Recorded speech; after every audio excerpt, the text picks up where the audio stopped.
सुहागन महिलाओं के लिए करवा चौथ का व्रत किसी वरदान से कम नहीं है।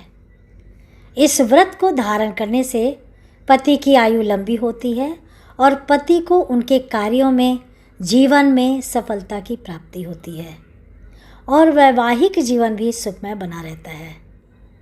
इस व्रत को हर एक सुहागिन महिला बिल्कुल ही निर्जल रूप से धारण करती है।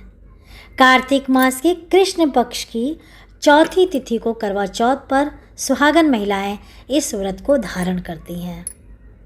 16 श्रृंगार धारण करके विधि विधान से माँ चौथ माता की इस दिन पूजा की जाती है और फिर चंद्रमा उदित होते हैं। उनके दर्शन करने के पश्चात अपने पति के दर्शन करती हैं और विधि विधान से चंद्रमा को अर्घ देकर उनकी पूजा करके पति के चरण स्पर्श करके उन्हीं के हाथों से जल ग्रहण करती हैं और इस तरह से इस व्रत का समापन होता है। तो यह व्रत सूर्योदय से लेकर चंद्रोदय तक किया जाता है, जो कि पूर्ण रूप से निर्जला धारण किया जाता है।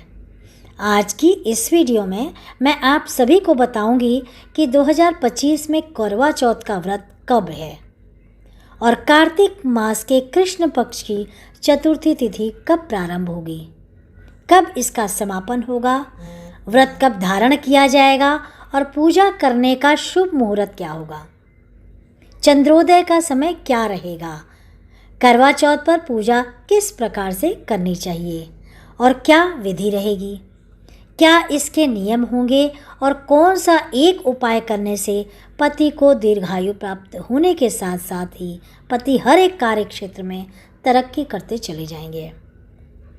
आज की इस वीडियो में संपूर्ण जानकारी आप सभी के साथ शेयर करने जा रही हूँ।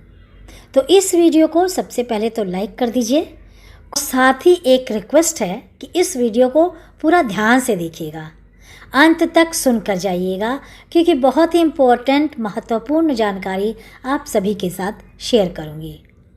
सबसे पहले तो जान लेते हैं कि कार्तिक मास की चतुर्थी तिथि कब प्रारंभ हो रही है और कब समाप्त होगी।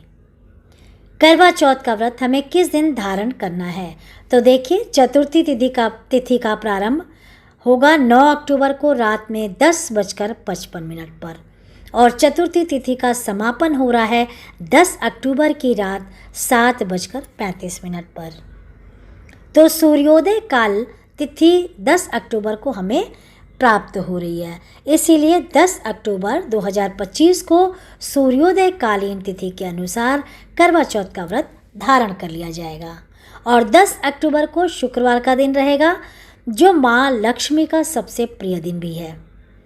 कोई भी व्रत जब भी हम धारण करते हैं तो उसके एक दिन पहले ही शुद्धता का ध्यान रखा जाता है, मतलब शुद्धिकरण इत्यादि एक दिन पहले से ही नियम लागू हो जाते हैं।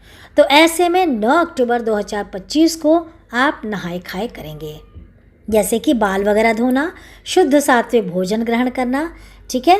और अब कोई भी मेरी बहनें पूछेंगी कि 9 तारीख को तो गुरुवार है, इस दिन हम बाल धोएं या नहीं, तो देखिए फिर से कहूँगी कि वार से बड़ा त्यौहार होता है, ऐसे में आप गुरुवार के दिन बाल धो सकते हैं। यह बात शास्त्रों में भी वर्णित है कि वार से बड़ा त्यौहार होता है। जब भी कोई बड़ा व्रत होता है तो इस प्रकार के जो वर्ष भर में एक बार व्रत या त्यौहार आते हैं तो उस व्रत में नियम का पालन करना अत्यंत आवश्यक होता है। ऐसे में वार का ध्यान नहीं रखा जाता है, मतलब आपको उसी व्रत के अनुसार नियम का पालन करना चाहिए जो यह व्रत आप धारण करने वाले हैं। तो ऐसे में करवा चौथ से एक दिन पहले अगर गुरुवार भी पड़ रहा है तो आप सभी महिलाएं बाल धो सकते हैं, कोई समस्या नहीं है। अब बात कर लेते हैं कि करवा चौथ के दिन शुभ मुहूर्त के बारे में। तो देखिए करवा चौथ के दिन सूर्योदय काल का शुभ समय सुबह 6:25 पर और सूर्यास्त का जो समय है वह शाम 6:10 पर होगा। ब्रह्म मुहूर्त सुबह 4:45 से सुबह 5:35 तक ब्रह्म मुहूर्त रहेगा। ऐसे में आप सभी इस समय स्नान करेंगे। और बात कर लेते हैं कि सरगी कब खाएं। तो देखिए सरगी खाने के लिए आपको 4 बजे से लेकर 5 बजे तक का जो मुहूर्त है सबसे शुभ मुहूर्त है। इस समय आप सरगी इत्यादि कर सकते हैं। करवा चौथ के दिन अमृत काल का समय जो रहेगा वह दोपहर में 3:20 से शाम 4:45 तक रहेगा। और अब मैं आप सभी को बताती हूँ कि करवा चौथ पूजा का जो शुभ मुहूर्त है वह कब रहेगा।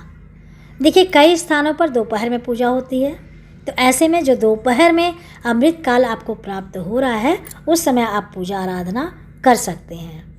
और वैसे करवा चौथ की जो विशेष पूजा होती है वह शाम के समय ही की जाती है, यानी कि प्रदोष काल में।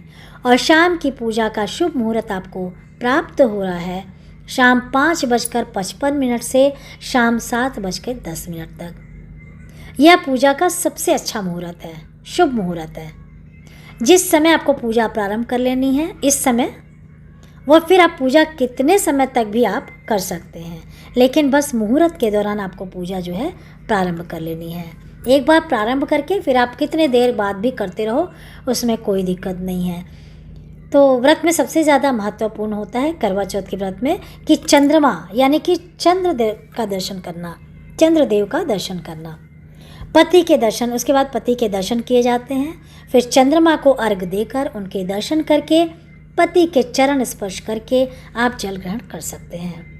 तो 10 अक्टूबर को करवा चौथ के दिन चंद्रोदय काल को जो समय है वह शाम 7:45 पर। इस समय चंद्रमा के दर्शन आप कर सकते हैं, उनकी पूजा अर्चना भी कर सकते हैं। अब बात कर लेते हैं कि सरगी में हमें क्या खाना चाहिए। तो देखिए, सरगी में अपने अपने स्थान के अनुसार अलग अलग विशेषताएं होती हैं। तो यहाँ पर जिस प्रकार से सरगी की जाती है आप वैसे ही करें, जहाँ जैसे होता है, जैसे आपके बड़े बुजुर्ग कहते हैं वैसा ही आपको करना चाहिए। लेकिन आपको एक चीज़ का ध्यान रखना है कि आप इस दिन बिल्कुल ही निर्जल व्रत करेंगे। तो ऐसे में जल से भरी हुई चीज़ें जैसे कि नारियल पानी, ग्लूकोज हो गया, फ्रूट्स हो गए, फल इत्यादि का सेवन ज़रूर कीजिएगा, क्योंकि पूरे दिन आपको निर्जला व्रत धारण करना है और शरीर से बढ़कर कुछ भी नहीं है। तो ऐसे में आप ध्यान रखें कि इन तरह की चीज़ों का सेवन जरूर करें। आप लहसुन प्याज से बनी हुई चीज़ों का सेवन एक दिन पहले से यानी 9 अक्टूबर गुरुवार के दिन से ही बिल्कुल त्याग देंगे। ब्रश वगैरह करने के बाद आपको कोई भी चीज़ खानी पीनी नहीं है, बिल्कुल ही निर्जल व्रत होता है। और फिर चंद्र दर्शन के पश्चात अपने पति के दर्शन के बाद आप सभी पारण कर पाएंगे। तो यह व्रत बहुत ही कठिन होता है, निर्जल होता है, तो आप सभी पहले से ही तैयारी करके रखें। इस दिन 16 श्रृंगार जरूर कीजिएगा। आप मेहंदी वगैरह 1-2 दिन पहले ही लगा कर रखें ताकि उस दिन आपको किसी प्रकार का तनाव ना हो। कई बार पहली बार व्रत रखने वाली महिलाएं उत्साह के कारण सरगी ग्रहण करना भूल जाती हैं, जबकि बिना सरगी खाए व्रत अधूरा माना जाता है। तो आप सूखे मेवे, फल इत्यादि सरगी में ज़रूरी ग्रहण कीजिएगा, क्योंकि करवा चौथ का व्रत निर्जल रखा जाता है। लेकिन गर्भवती महिलाओं या फिर बीमार महिलाओं को इस व्रत में जल, फल, दूध ग्रहण करने की पूरी छूट होती है। व्रत के दिन कैंची, सुई, चाकू जैसी नुकीली वस्तुओं का उपयोग करने से आपको बचना होगा। और मान्यता यह भी है कि इन चीज़ों का उपयोग करने से व्रत का फल कम हो जाता है।